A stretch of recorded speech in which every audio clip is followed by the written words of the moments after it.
Hi, I'm Sheila Bravo with Dana, the Delaware Alliance for Nonprofit Advancement, and this is a tutorial on how to complete the various schedules for Part 2 of the Delaware Nonprofit Support Program. If you'd like more information about the program in its entirety, you can visit decaresfunds.org, where we have a webinar that walks you through the program, more information on the website that details the elements of the program. We have an FAQ section. And if you still have questions or would like some assistance to either review your application before you submit it or in the schedules, or you need a little help, please know you can contact us and we would be happy to assist you.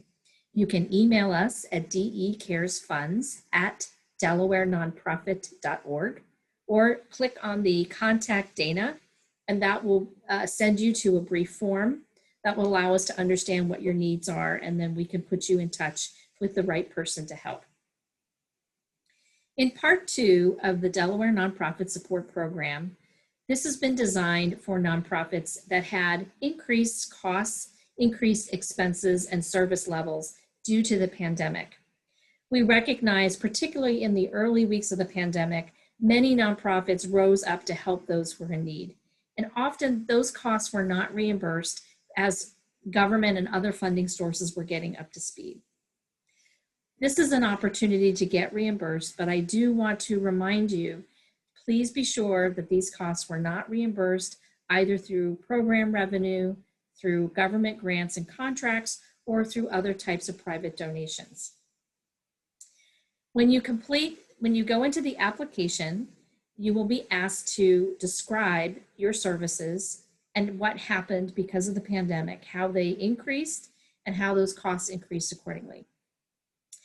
Because we're having to document an increased level of demand, there are two types of information that the reviewers will need to understand. First is in what way those service levels changed, and then second, the costs associated with them. So there's actually three schedules that you will be completing to help the reviewers with this information. I'll show you them now. That's not the right one. Let me go to the right one.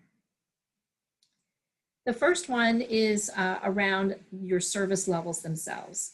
In the narrative, you will be asked to describe how you measure your service levels. And this is recognizing that nonprofits have many different ways in which they provide services, and therefore you document your service levels in different ways. Could be in the number of hotel vouchers, the number of caseloads, the amount of meals, the level of mileage, the number of clients. We did not want to be too prescriptive, but you're going to need to help the reviewers understand that. The schedule then provides the supporting documentation. It is an Excel spreadsheet, and at the top of the Excel spreadsheet, we ask that you put your name of your organization and the date you're completing the schedule. To give the reviewers context around how your service levels have changed, you're asked to provide the level of service that you experienced in 2019 for the time period in which you're looking for those expenses to be reimbursed. As a reminder, this program considers expenses eligible for those incurred from March 1st through December 30th. Because this is about service levels, and in some cases your organization may continue to be experiencing those higher service levels, in Part 2, you do have the option to include projected expenses, or what's called planned expenses, for the remaining of the year. That's an option. You can also choose to apply for those expenses you've incurred, and then in a future round, round 3, apply for the remaining portion. Either way, know that you have that as an option. In this schedule, you'll see then two sections. The first section is those expenses, the service levels from March 1st to September 30th, if this is round 1 that you're completing. And then the second section would be for those planned expenses for October through December. So let me walk you through how to think about this. So service levels in 2019 for March 1st to September 30th, you can see one example on the side. Let me use a different one. Let's say that you are an organization that does provide housing assistance. And for 2019, you provided $300 hotel vouchers. In your budget, you assumed that you were going to do a little bit more, but not too much because you've been working really hard to help people find housing. Unfortunately, because of the pandemic, we saw an increase in those who needed housing assistance. And so for the period in 2020, during the pandemic, you ended up completing others. Pretty simple, right? The next section, though, is explaining your costs. So you would first put, what did you budget for your costs in 2020 for your hotel vouchers? And then what was your actual cost? The difference then is reflected here. In your expense sheet, which will be the next schedule that I share with you, you will be detailing those expenses, and that total should total what's on here.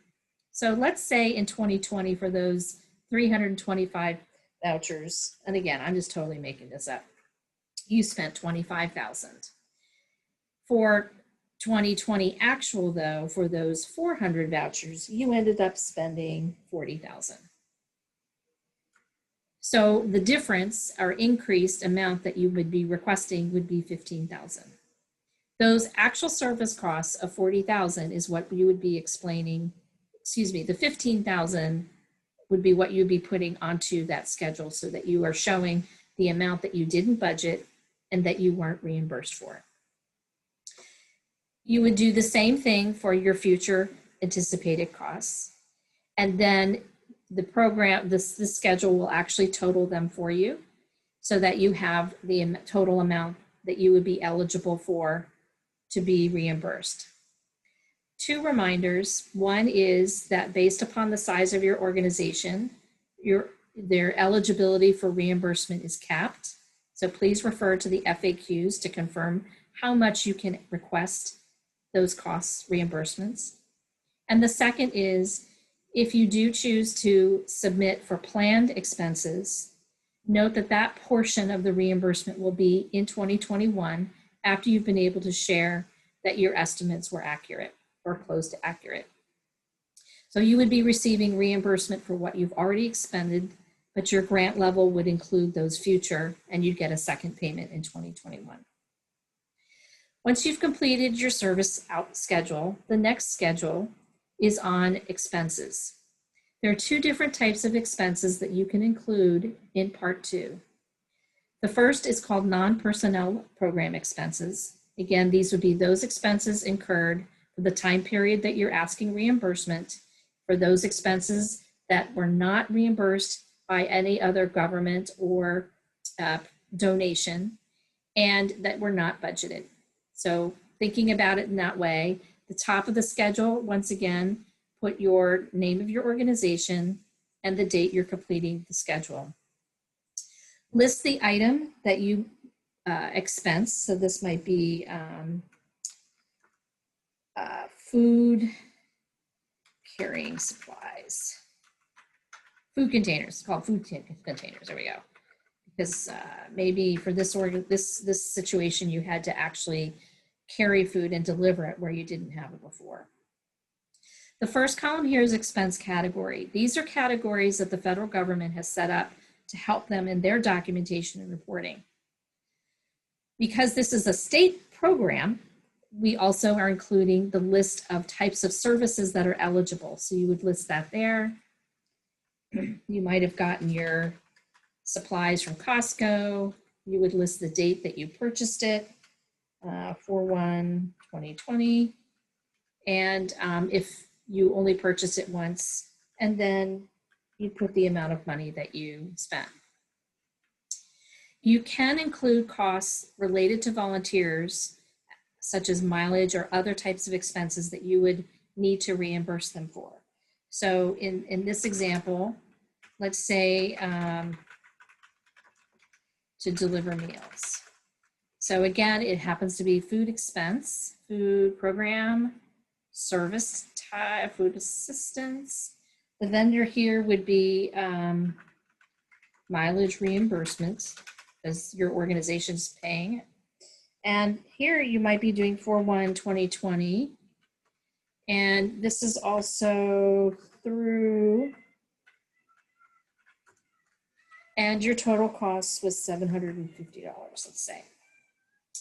In part 2, you are not required to upload receipts, but I recommend that you have them on hand should there be an audit in the future. You do have as an option to upload receipts if you would like. Just a reminder though, you will need to bundle them and have them as one PDF. And please make sure that those receipts are in the same order in which you put them on the schedule. There are 2 types of non-personnel program expense schedules that are available to you in the application. The first one would be for reimbursement for expenses you've already incurred. The second non-personnel program expense schedule, it looks exactly like this, but that would be for those planned expenses in the future. You are also able to request expense reimbursement for personnel costs in part 2.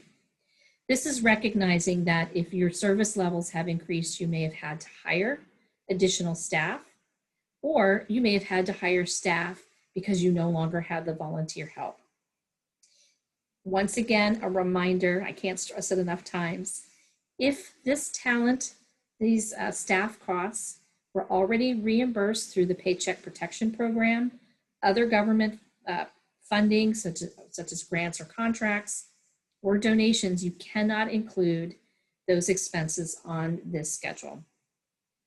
Here, you would be asked once again at the top to fill out your name and the date, the organization's name and the date, the employee or contractor, so Joe Bag of Donuts, title role, driver, start date, you know that 4/1/2020, end date, 9/30/2020. Expense category would be similar to just on the other schedules where you'd see food programs. Service type would be food assistance, delivered meals to shut-ins, let's say. Hours worked. So you're doing it for a time period. So you would look at the total hours that you paid that person. Let's say for 150 hours, you paid that person $15 and no other benefits or costs. Well, maybe you reimburse them for mileage. No, it's benefits. Mileage would be on that other sheet. You would have that total there. So you would list each employee for each time period. And again, have those documentation available if you're asked, or you are permitted to upload them if you would like. I hope that made sense. I recognize that part 2 maybe is very unique, and we tried to figure out a way to make this simple for you, but to also allow the reviewers to quickly understand what you're looking for and pass them through and verify that they are eligible. If you need help, please contact us at decaresfunds@delawarenonprofit.org. We're happy to help. We wish you all the best as you complete your application, and thank you and have a good day.